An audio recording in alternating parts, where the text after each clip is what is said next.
Sorry Vikrant, मला यायला जरासा उशीर झाला.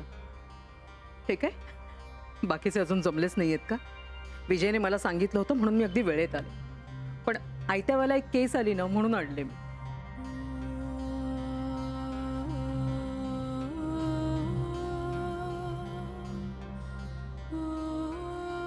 काय रे,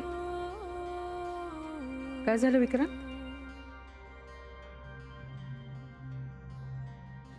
मीटिंग संपली आत्या, काय? आत्ताच संपली. अरे पण मला यायला फक्त 10 मिनिटच उशीर झाले आणि मीटिंग संपली. हो, कारण सगळ्यांनी सगळं आधीच ठरवलं होतं, त्यामुळे डिस्कशन करायला काहीच नव्हतं. बरं बरं, मला सांग काय ठरलं काय मीटिंगमध्ये मग? माझ्या आयुष्याचं पुढे काय यावर सगळ्यांनी डिस्कस करून मला निर्णय घ्यायला मदत करायची असं बाबांनी सुचवलं होतं, पण नानू मामांना माझा निर्णय मान्य नव्हता, सो त्यांनी तोच विषय काढला. ओ, म्हणजे डिवोर्सचा की? ईशाचा. आत्या, ईशाने जन्म घेण्यापूर्वीच मी हा निर्णय घेतलाय की नाही की मी तिला सांभाळणार आहे म्हणून. हो, ठरवलंयस तू, पण ते वेडेपणाचं आहे विक्रांत. म्हणजे ते मला आधी आवडलं नव्हतं आणि आत्ताही नाही. अगं तेच तर, आणि घरातले बाकी सुद्धा तसाच विचार करतायत, म्हणून कुणालाही माझा निर्णय मान्य नाही. आणि मग नेहमीप्रमाणे तू एकटा पडलास. नेहमीप्रमाणे नाही, कारण आतापर्यंत तू मला साथ देत होतीस आत्या. तरी विक्रांत, मला असं वाटतं की ईशाची जबाबदारी तू घेऊ नयेस. म्हणजे बघ, तू विचार कर शांतपणे. आणि आता तुला हे जे असं वाटतंय ना, त्याचं कारण तुझं लग्न चांगल्या पायावरच नव्हतं. त्यामुळे लग्नाबद्दल तुला आता कुठल्याच आशा नाहीये. पण परिस्थिती कायम अशीच राहणार नाहीये ना. म्हणजे तुझा डिवोर्स होईल, तुला दुसरं लग्न करण्याची संधी मिळू शकते. आणि मग अशा सर्कमस्टन्सेसमध्ये तू ईशाची जबाबदारी घेणं म्हणजे तुझ्याच तोट्याचं आहे. आत्या, तू किती पुढच्या गोष्टींचा विचार करतेस. अर्थातच आहे माझी कुवत पुढचा विचार करण्याची, आणि तुझ्या बाबतीत तर नक्कीच. तुझं आयुष्य फुललेलं बहरलेलं पाहायचंय मला, तुला आनंदी पाहायचंय मला. तुझी चिंता वाटते मला, आणि घरातल्या सगळ्यांनाच तुझी चिंता वाटते. म्हणूनच बाळाला इथे न ठेवण्याचा निर्णय घेतलाय त्यांनी. अगं आत्या, मला सगळ्यांचं याचसाठी आश्चर्य वाटतंय. तुम्हा सगळ्यांना माझी काळजी आहे, माझी चिंता आहे, पण फक्त माझीच आहे. त्या निष्पाप बाळाबद्दल, ईशाबद्दल कोणाला काहीच कसं वाटत नाही. विक्रांत, अरे ईशा ही तुझी मुलगी नाहीये हे तू विसरतोयस. मी विसरत नाही आत्या. हे बघ, माझी चिंता करायला तुम्ही सगळे आहात, पण तिची चिंता कोण करणार? अगं तिची आई तिला हात लावायला सुद्धा तयार नाहीये. आणि मावशीचं लग्न झालं की ती सासरी जाईल. हा, पणजी पणजोबा आहेत, पण ते आज आहेत, उद्याचं काय? आणि तिच्या बाकी नातेवाईकांबद्दल आपल्यालाच माहिती नाहीये, तिला कुठनं कळणार? तिची काहीच चिंता कशी नाही वाटत तुम्हाला? चिंता वाटते तिची, पण ती आपली नाही वाटत. त्या येस विक्रांत, हे खरंय, पण हे सोपं नाहीये. माझ्यासाठी काहीच सोपं नव्हतं आत्या, आणि पुढेही नसणार आहे. अगं रोज रोज अनेक बाळांना जन्म घेताना पाहणारा माणूस आहे मी. एका विचित्र योगायोगाने एक दुर्दैवी बाळ माझ्याच घरात जन्माला आलंय, आणि तिला मी दूर करू? मी असं नाही करू शकत आत्या. ते माझ्या मनाला पटत नाही, आणि हा माझा स्वभाव आहे, मी नाही बदलू शकत. हो, पण एक गोष्ट मी बदलू शकतो. मी ईशाचं दुर्दैव सुदैवात बदलू शकतो आत्या. तिला एक नातं देऊन, आधार देऊन, तिचं संगोपन करू, आणि हे मी करणारच आत्या. म्हणजे हा तुझा निर्णय पक्का आहे तर? हो, 100%. मग माझ्या बाजूने कुणी असो किंवा नसो, ईशाला सांभाळण्याचा निर्णय मी बदलणार नाही.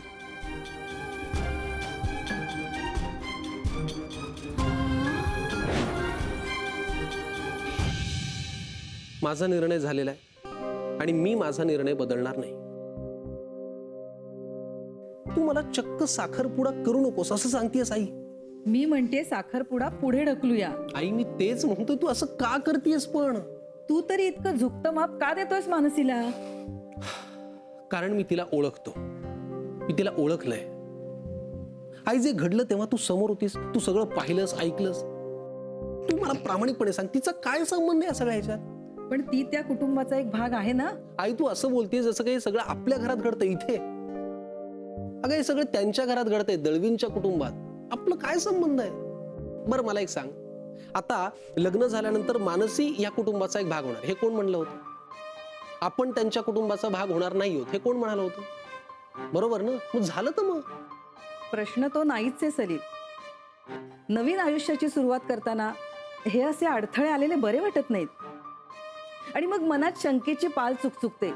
त्याला आपण तरी काय करणार? आई प्लीज डोंट बी टिपिकल. असं काही नसतं ग.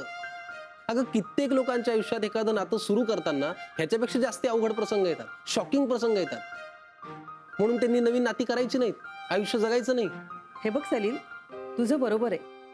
पण आपल्याला आता चॉईस आहे ना. आपण ठरवू शकतो की लगेच पुढे जायचं की नाही. थोडं थांबूया ना. इतकी काय घाई आहे तुला? घाई मला? आई सगळ्यांना माहितीये की या सगळ्या प्रकरणात मी किती संयम दाखवला. मला एवढंच म्हणायचं की जे घडतंय ते दळवींच्या कुटुंबात घडतं, बरोबर? त्याच्यामुळे आपण आपले निर्णय का बदलायचे? मला त्याची गरज वाटत नाही. तुला ना समजूनच घ्यायचं नाहीये सलील. अहो मातोश्री, हे मी तुम्हाला म्हणतोय की तुम्ही थोडं समजून घ्या. Try to understand. बरोबर चल, हे सगळं सोड, सगळं विसर. समजा हे सगळं असंच्या असं आपल्या घरात घडलं असतं तर सांग ना.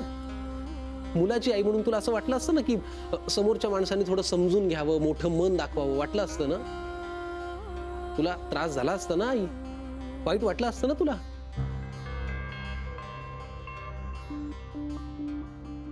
हे बघ, माझा निर्णय झालाय आणि मी तो बदलणार नाहीये. मानसी, जिथे माझ्या घरचे माझ्या बाजूने उभे नाहीयेत तिथे तू तुझा वेळ का घालवतेस? कमॉन विक्रांत, तू याला वेळ घालवणं म्हणतोस, मी याला जबाबदारी घेणं म्हणते. मैत्रीची आणि नात्याची. आपल्यातली मैत्री आणि माझं आणि ईशाचं नातं. नातं? ईशाचं आणि तुझं नातं तू मानतेस, ते तिची आई सुद्धा नाही मानत. हे बघ, मी ईशाची मावशी आहे. जे नातं आहे ते मी मान्य करते, त्यात काहीच विशेष नाहीये. पण मला जे दिसतंय ते वेगळंच आहे. मला दिसतंय की एक व्यक्ती आपलं असलेलं नातं धुडकावतीये आणि त्याच वेळी दुसरी व्यक्ती एक नसलेलं नातं निभावायचा प्रयत्न करते. नसलेलं नातं? आमचं नातं नुसतं नावापुरतं नाहीये. म्हणजे भलेही ते बायोलॉजिकली नसेल पण इमोशनली आहे. तिला जन्म देणारा वडील मी नाहीये, पण तिच्या जन्मासाठी मीच कारणीभूत आहे. सो तिच्यावर अन्याय नाही होऊ देणार मी. मला कळतंय तुला नेमकं काय वाटतंय ते. कारण ईशाच्या बाबतीतला निर्णय तू कधी आणि का घेतलास या सगळ्याला मी साक्ष आहे. आणि म्हणूनच मी तुला एकटं नाही सोडू शकत विक्रांत. या प्रवासात मी तुझी साथ देणार. बास. मानसी, तू खरंच एक वेडी मुलगी आहेस, खरंच. हो, मग आपण आणखी एक कॉफी मागूया. मी वेडी आहे हे तुला कळलं, याचं सेलिब्रेशन करू, पण त्याआधी मी तुला शहाणी करणं खूप गरजेचं आहे. आता माझं शहाणपण जर तुला वेडेपण वाटत असेल तर त्याला मी काय करू? शहाणपण? ह्यात कसलं शहाणपण आहे? हे बघ, तू तुझ्या आयुष्याकडे लक्ष द्यायचं सोडून मोनिकाच्या, माझ्या आयुष्याकडे लक्ष देतेस. अगं इतका विचार तर मोनिका सुद्धा करत नसेल. तिला नको करू दे. तिने स्वतःचाच विचार केला तरी खूप आहे. आपल्या हातात जे ते करूया ना. अगं तेच सांगायचा प्रयत्न करतोय तुला. बघ, तुझं आयुष्य मार्गी लावणं तुझ्या हाती आहे, तुझ्या हातात आहे ते. ते सोडून तू मी, मोनिका, ईशा आमचा विचार करतेस. सलील तुझी प्रायोरिटी असायला हवा, त्याच्यावर फोकस कर. अरे पण ह्या दोन वेगवेगळ्या गोष्टी आहेत आणि मला दोन्ही करायच्या आहेत. मग करू दे ना. आता काय बोलू मी तुला? काहीच नको बोलूस. खरं तर तुला मी वेडी म्हणालो, पण आज अशी तू एकटीच आहेस जी माझ्या बाजूने उभी. कारण घरातल्या कुणालाच मी ईशाची जबाबदारी घेणं मान्य नाहीये. आजीला सुद्धा. त्यांचं तरी काय चुकलं रे? हे बघ, तुझ्यासारखा विचार जगात तूच करू शकतोस. आणि त्यात ईशाची आई ताई नसती, ती वेगळ्या परिस्थितीत जन्माला आली असती तर कदाचित तुझ्या घरच्यांनी तिला ऍक्सेप्टही केलं असतं. तेवढ्या मोठ्या मनाचे ते नक्कीच आहेत रे. पण ताई जे वागली ते बघितल्यावर कोणी का सांभाळेल तिच्या बाळाला?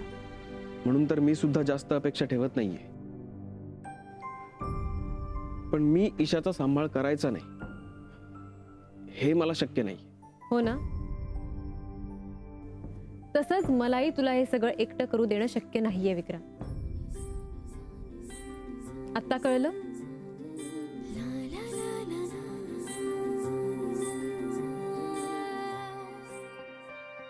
मला ना काही कळतच नाही अहो. कधी तुमचं म्हणणं बरोबर वाटतं, कधी विक्रांतचं म्हणणं बरोबर वाटतं.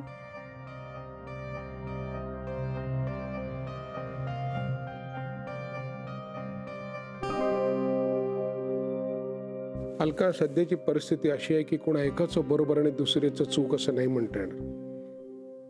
आता प्रत्येकाला स्वतःचं एक मत आहे आणि त्याच्यासाठी ते बरोबर आहे. नाही असेल सुद्धा, पण मला असं वाटतं की काय हरकत आहे ईशा इथे राहिली तर.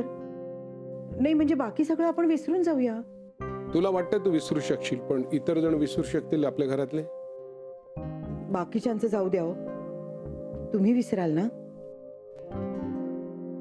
नाही, ईशा विक्रांतची मुलगी नाही हे मी विसरू शकणार नाही. आणि आज तुला असं वाटत असेल की तू ते विसरू शकशील, तसं नाहीये. आज ती तुझ्या डोळ्यासमोर दिसत नाही म्हणून, पण एकदा तू तिला पाहिलंस की तुला सतत ते आठवत राहील. मला आता ना बाकीचं काही आठवत नाहीये. मला फक्त ईशाची आठवण येते. मला असं वाटतं की तिला जवळ घ्यावं, तिच्याशी खेळावं. आता तुला वाटतंय, पण काही दिवसांनी तसं वाटणार नाही. तू तिला विसरून द्यायला हवंस. हो, असं कसं म्हणता? एवढी गोड आणि निरागस मुलगी आहे ती. आणि शिवाय या सगळ्यात तिचा काहीच दोष नाही. चूक मोनिकाची आहे आणि तिला ती सुधारायला हवी. तुम्ही असं ठामपणे बोलता ना, तसं मला नाही बाई येत. म्हणूनच मला कधी तुमचं म्हणणं बरोबर वाटतं, कधी विक्रांतचं. तू सध्या माझं ऐक, मी सांगतो ते ऐक. हळूहळू तू ईशाला विसरायचा प्रयत्न कर. आणि विक्रांतचं काय? त्याने एक निर्णय घेतलाय आणि मला असं वाटतं की त्याला कळावं की त्याने घेतलेला निर्णय अत्यंत धाडसाचा आहे. हे पहा, विक्रांतला एकटं पाडता कामा नाही हं. हे बघ, तू दोन्ही बाजूने असा विचार करू नकोस. तू ईशाला विसरायचा प्रयत्न कर हळूहळू. तुला तसं करायला हवं. ती विक्रांतची मुलगी आहे हे विसरणं तुला शक्य होणार नाही. मी आधी म्हटलं होतं ना. खरंय. नाही म्हणजे तुमचं म्हणणं पटतंय मला. म्हणजे उद्या ईशा लहानाची मोठी झाली तर आपल्याला तिच्याकडे बघून असाही प्रश्न पडू शकतो की ही कोणासारखी दिसते, ही उद्या कशी वागेल, नाही का? नको बाई, हे सगळे प्रश्न मनात यायच्या ऐवजी नकोच. ती आपल्याकडे न राहिलेलीच बरी. तुला पटलंय आणि तेच बरोबर आहे. मी जरा जाऊन येतो. अहो पण आलोच.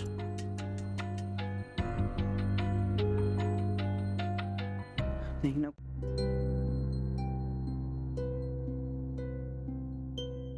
घे. मग सलीलशी काही बोलणं झालं की नाही तुझं? नाही. का? तो फोन करेल, मी वाट बघतीये. अगं तू वाट कसली बघतेस मानसी?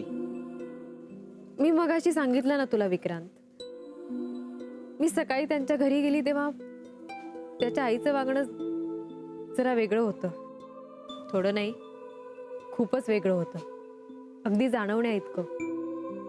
म्हणून मी म्हटलं की पुढची भेट कधी व्हावी हे त्यांनी ठरवावं. मी तुला हे सगळं सांगितलंय ना विक्रांत. हे बघ, त्याच्या आईचा टोन वेगळा होता, यात त्याचा काय दोष आहे? त्याचा काहीच दोष नाहीये. अरे पण त्यांना जर विचार करायला वेळ हवा असेल तर मी त्यांना तो द्यायला नको का? हे बघ मानसी, आपल्याला जी व्यक्ती आवडते ना, त्यासाठी आपण पाऊल पुढे घेतो. आणि त्यात पहिलं पाऊल तू टाकतोयस की मी टाकते हा मुद्दाच नसतो. तू का नाही केलास त्याला फोन? हा, का थांबलीस तू? कारण ते ते त्याला भरीच पाडण्यासारखं होईल ना मग.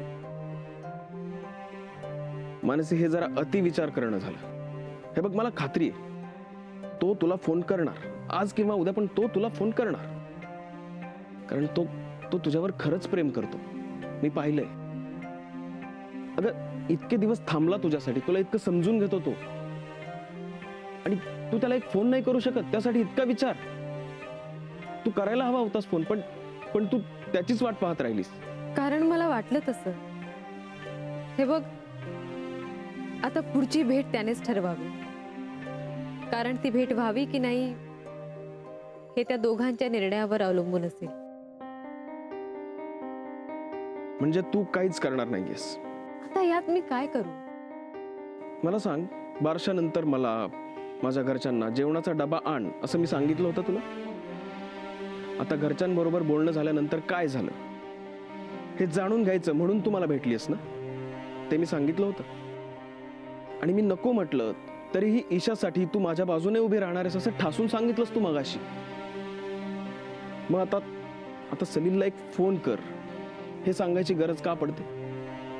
मला नाही माहित विक्रांत.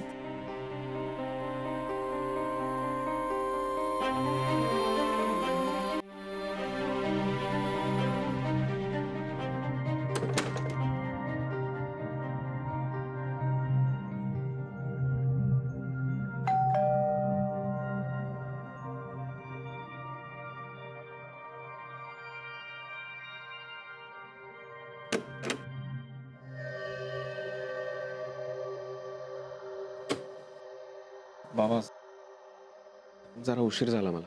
हा, थोडासा. मी सुद्धा आत्ताच आलो. पण सॉरी, तुम्ही सांगितलं होतं की घरी वेळ देत जा, जरा लवकर येत जा.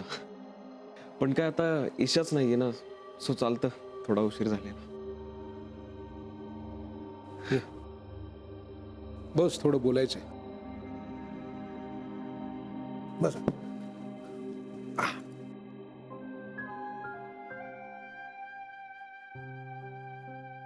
तू रागावला नाहीस ना माझ्यावर? नाही बाबा, मी आपल्या कुणावरच रागावलो नाहीये. उलट तुम्ही सगळ्यांनी मला सगळ्या बाजूंनी समजून घेतलंय. तिच्या वागण्याचा परिणाम सगळ्यांना भोगावा लागतो, आणि मुख्य म्हणजे तिच्या घरच्यांना सुद्धा. हो, आता या वयात आजी आजोबांना कमलीची जबाबदारी स्वीकारावी लागते. ऍटलिस्ट डिवोर्स होईपर्यंत तरी. बाबा, माझं लग्न तर मोडलंच आहे, पण याचा परिणाम मानसीच्या लग्नावर होऊ नये असं वाटतंय मला. काय काय बोलली तुला? हो, ती म्हणाली की या सगळ्या घटनेमुळे सलीलच्या आईच्या मनात जरा शंका निर्माण झाली. त्यांची काही चूक नाही रे. ज्या घरात सोयरीक करायची त्या मुलीबद्दल असं काय ऐकलं, त्यांना काळजी वाटणारच नाही का? हो बाबा, पण तुम्हालाही माहिती आहे, मानसी आणि मोनिका ह्यांच्यामध्ये जमीन आसमानाचा फरक आहे. विरुद्ध दिशा आहेत दोघी. फक्त सलीलच्या आईने काही गैरसमज करून घेता कामा नये. जे घडायचं होतं ते घडलंच, पण त्याची वेळ चुकली बाबा.